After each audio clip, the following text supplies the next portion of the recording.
ધનાણા બેણપ minor canal તૂટી જવાથી અમારા ખેતરમાં અત્યારે ચણાનો પાકનું વાવેતર કરેલ હતું, એની અંદર પૂરેપૂરું પાણી ભરાઈ ગયેલ છે. અમારો પાક બધો નિષ્ફળ છે.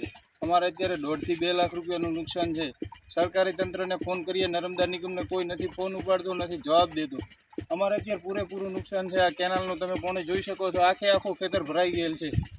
નથી કોઈ અમારો ફોન ઉપાડતું, નથી જવાબ દેતું, નથી પાણી બંધ કરતા. અમે વારંવાર રજૂઆત કરવા છતાં નથી કોઈ અહીં ધ્યાન આપતું. ફોન ઉપાડે તો એમ કે થઈ જશે, શું થઈ જશે. અત્યારે અમારે પૂરેપૂરો પાક ચોમાસાની અંદર ભગવાન રૂઠ્યો હતો અને અત્યારે નર્મદા નિગમ રૂઠી છે અમારા માટે. અમારે અત્યારે પૂરેપૂરો પાક અત્યારે રાતા આંસુ રોવાનો વારો છે ખેડૂતો. અમે કરીએ તો કરીએ શું, નથી કોઈ અમારી વાત સાંભળવા તૈયાર. અત્યારે આ ચણાનો પાક તમે જોઈ શકો છો, આખો પાણીનો પૂરેપૂરો ભરાઈ ગયેલ છે. હવે અત્યારે અમે શું કરીએ? અમારે અત્યારે આખી મહેનત અમારી ફેલ ગયેલ છે. કોકના પાસેથી પૈસા લાવીને ખર્ચો કરીને આ પાક તૈયાર કર્યો તો પૂરેપૂરો પાક પાકી ગયેલ છે અને પૂરો નષ્ટ થઈ ગયેલ છે. હવે અમારે શું કરવાનું?